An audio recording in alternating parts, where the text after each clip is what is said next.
So about dance shows గురించి మాట్లాడుకుంటే మీరు వచ్చినప్పుడు లైక్ జర్నీలో స్టార్ట్ అయింది యాక్చువల్లీ డీకి నేను అసిస్టెంట్ చేశాను. ఓకే. అంతకు ముందు అంటే జెమిని అది ఇంకా అసలు మనకు మర్చిపోండి. అంటే స్టార్టింగ్ మీరు వచ్చినప్పటికి ఇప్పుడు డాన్స్ షోస్ కానీ మీరు చూస్తున్నప్పుడు మీకు ఏదైనా అనిపిస్తుందా లైక్ అంటే అంటే యాజ్ ఎ వ్యూవర్గా నాకు అనిపిస్తుంది ఏంటంటే ఇప్పుడు డాన్స్ కన్నా కూడా జిమ్నాస్టిక్స్ ఎక్కువ అయ్యాయి అంది నా ఫీలింగ్. ఓకే. అంటే ఒక డాన్స్కి అంత అంత చేయాల్సిన అవసరం లేదేమో అనిపిస్తుంది. కొన్ని సాంగ్స్ మనం చూసుకున్నట్లయితే అవి చాలా సింపుల్ సాంగ్స్ ఉంటాయి. అంటే ఈజీగా కొంచెం సింపుల్గా చేయొచ్చు కదా, దానికి అంత జంపింగ్లు చేసి అంత యోగా లైక్ జిమ్నాస్టిక్స్ చేసి అది సర్కసా డాన్స్ షోసా అన్న సందర్భాలు కూడా యాజ్ ఆడియన్గా నాకు అనిపించాయి కొన్ని షోస్ చూస్తే. సో నిజంగానే అంటే ఒక సాంగ్కి అంత చేయాలా, అంత చేయడం అవసరమా? అంటే నీకు అక్కడ కాంపిటీషన్ క్రియేట్ చేసేస్తున్నారు. అంటే మనం ఇంకోటి ఏంటంటే ఇవాల్వ్ అవ్వాలి. యాక్చువల్లీ ట్రెండ్కి బట్టి ఇవాల్వ్ అవ్వాలి. మనదేదో మనకు తెలియాలి. ఫస్ట్ ఇవాల్వ్ అవ్వడం అంటే మొత్తం మునిగిపోయి కొట్టుకుపోవడం కాదు, దాంట్లో వెళ్ళిపోవడం కాదు, కొద్దిగా నేర్చుకోవాలి. అంటే మీరు అన్న పాయింట్ తీసుకుంటే చేయకూడదని లేదు, చేయాలని లేదు కదా. సో ఇప్పుడు మీకేంటి మీ ట్రెండ్కి తగ్గట్టు మీకేంటి డాన్స్ అంటే ఒకలా ఉండాలి అని మీకు ఒక మైండ్లో ఉండింది. సో ఇలా చేయకూడదని కూడా లేదు కదా డాన్స్ని. Okay, right. సో నీకు మైండ్లో అది ఫిక్స్ అయ్యింది కాబట్టి డాన్స్ అంటే అదే అని మీ ఫీలింగ్. ఒకవేళ ఇది కూడా డాన్స్ సినిమా కదా. ఓకే. సో నేను అలా చూస్తాను. అంటే ఇప్పుడు ఏది తప్పు కాదు అని అనిపిస్తుంది. అంటే అన్ని వేరే వేరే రకంగా కాదు, కొన్ని విషయాలు ఏంటంటే వాళ్ళ ఇష్టం అది, కానీ ఇవాల్వ్ అవుతున్నారు కదంటే ట్రెండ్కి తగ్గట్టు వెళ్తున్నారు. అండ్ కమర్షియల్గా కూడా చాలామంది ఏంటంటే రన్నింగ్ పరిగెట్టేస్తున్నారు. ఇది అవ్వలేదు, నెక్స్ట్ ఇంకా ఇది అవ్వలేదు, నెక్స్ట్ మనం ఇలా చేయాలి అంటే డోపమైన్ రిలీజ్ అవుతూ ఉంటుంది, నీకు హ్యాపీనెస్ వస్తూ ఉంటే నువ్వు అచీవ్ చేసే కొద్దీ నీకు అంతు లేదు. ఒక అచీవ్ అంటే నీకు ఒక స్టాప్ తెలియాలి నీకు. సో ఇక్కడ నేను చాలా హ్యాపీగా ఉన్నానని నువ్వు ఫిక్స్ అవ్వు, అసలు నీకు రోజు బాగుంటుంది కదా.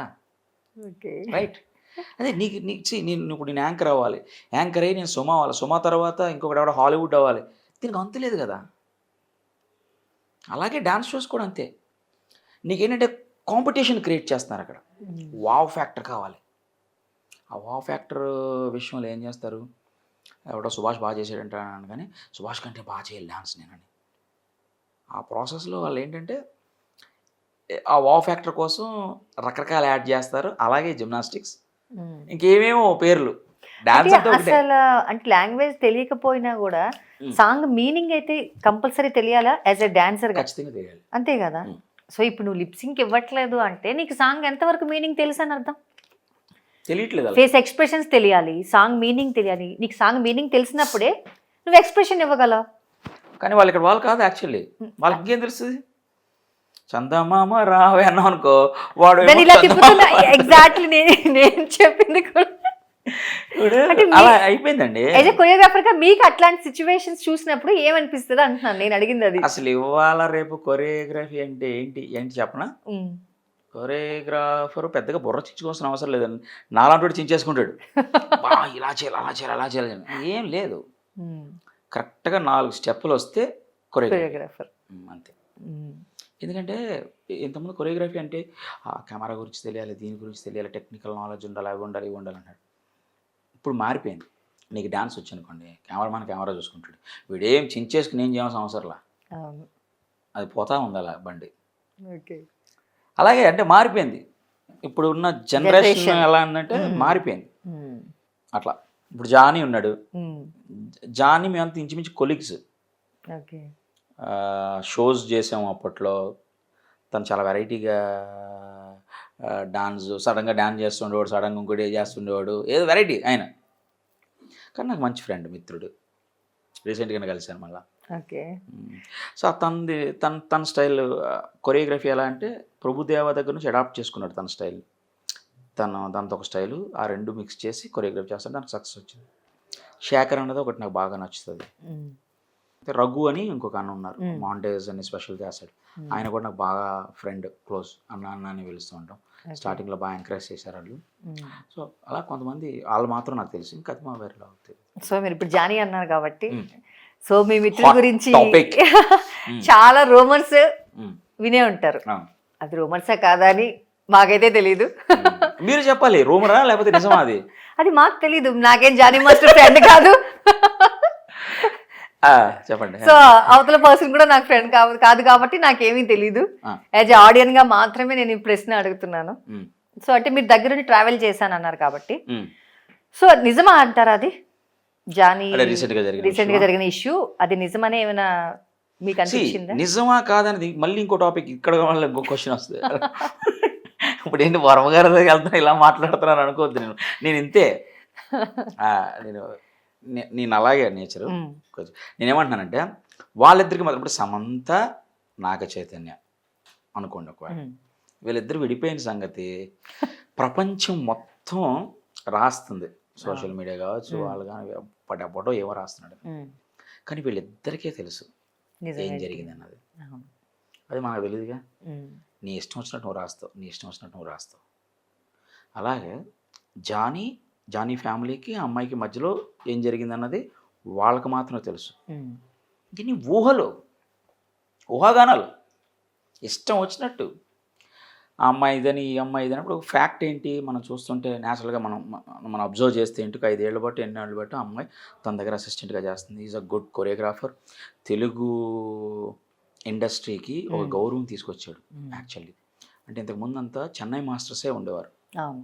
సో మన యూనియన్ వచ్చి ఇక్కడ ఏపీలో అంతా సెట్ అయిన తర్వాత ఈ కొరియోగ్రాఫర్ ఎవరైతే మన జానీ ఇంటర్నేషనల్గా వెళ్ళాడు, అంటే లైక్ నేషనల్ వైజ్ వెళ్ళాడు, బాలీవుడ్కి వెళ్ళాడు, అటు చెన్నైకి వెళ్ళి చేస్తున్నాడు, కన్నడ ఇండస్ట్రీ చేస్తున్నాడు.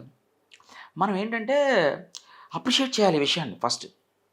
అంటే మనకే కదా గౌరవం.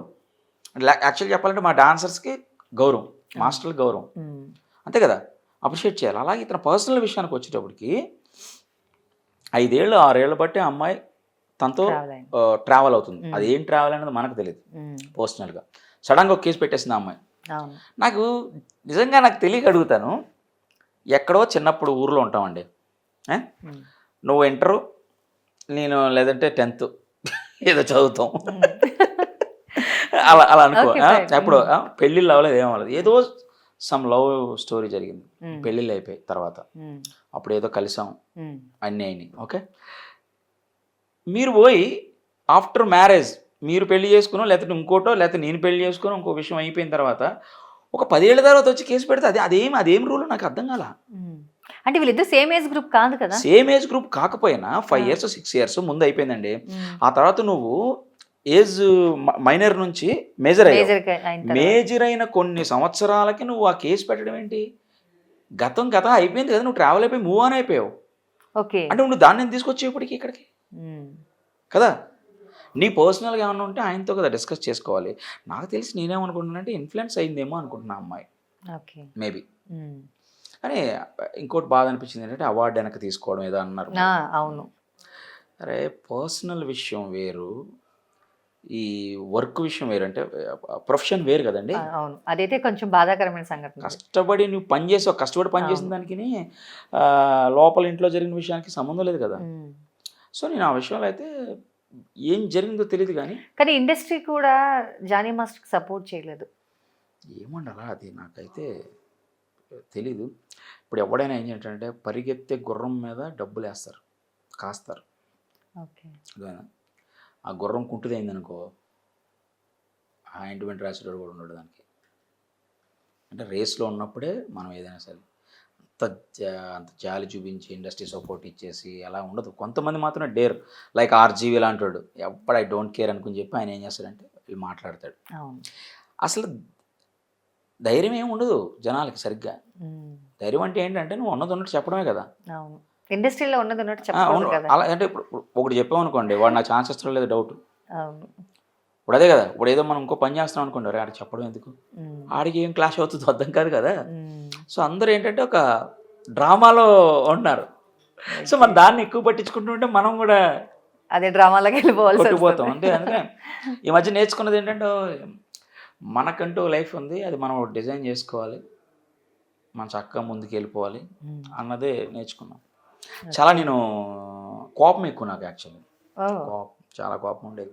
ఎప్పుడు అలా అనిపించరు? అలా cool same time cool straight forward మాట్లాడడం ఇలాంటివన్నీ చాలా ఇది నాకు. అంత కొంచెం కామ్ అయ్యాను యాక్చువల్లీ. ఓకే. కామ్ అయ్యాను కొంచెం హ్మ్. అట్లా. ఓకే. సో జానీ విషయం అయితే అది నేను అనుకోవడం ఏంటంటే అది కరెక్ట్ కాదేమో అనుకుంటున్నాను. ఆ అమ్మాయి ఎప్పుడో కేసు తీసుకొచ్చి ఇప్పుడు పెట్టి హ్మ్. అలా అనుకుంటే అంతే కదండి. ఇప్పుడు ఎవడో ఎలాన్ మస్క్ మీద ఎవడో అమ్మాయి చిన్నప్పుడు జరిగిందని కేసు పెడితే ఏంటి పరిస్థితి చెప్పు. ఆ? ఎప్పుడో జరిగిన విషయం తీసుకొచ్చి ఇప్పుడు పెడుతున్నాం అంటే ఏంటి ఏం ఆశిస్తుంది. నిజంగా ఒకవేళ లవ్ అనుకోండి అది లోపల లోపల మాట్లాడుకుని తేల్చుకుంటారు. లవ్ కాకపోతే ఎప్పుడో టాపిక్స్ని తీసుకుని ఆ చాట్ చేసినవి ఇవన్నీ చేస్తున్నారు ఈ మధ్యన అమ్మాయిలు. అవును. అంటే నువ్వు ఎంత ప్లాన్ చేస్తున్నావు? నీకు జెన్యున్గా లవ్ అనేది లేదు, నమ్మట్లేదు. హ్మ్. ఈ లవ్ టాపిక్ తర్వాత మాడదాం. అది ఓకే. జానీ మంచి ఫ్రెండ్, మంచి టాలెంటెడ్. సో ఆయన కరెక్టా లేకపోతే ఈవిడ కరెక్టా నాకు తెలియదు కానీ విషయాన్ని మనం బయట నుంచి చూస్తుంటే ఆ అమ్మాయిది అంత కరెక్ట్ కాదని నాకు అనిపిస్తుంది అనమాట. ఓకే. అండ్ గవర్నమెంట్ కూడా అవార్డు తీసేసుకోవడం ఏంటో హ్మ్. మన చేతులు ఏం లేదు కదా. మొనాటిని కానీ చెప్తున్నానా లేదు. లేదు ఓకేనా ఆ. భయ్యా ఓకేనా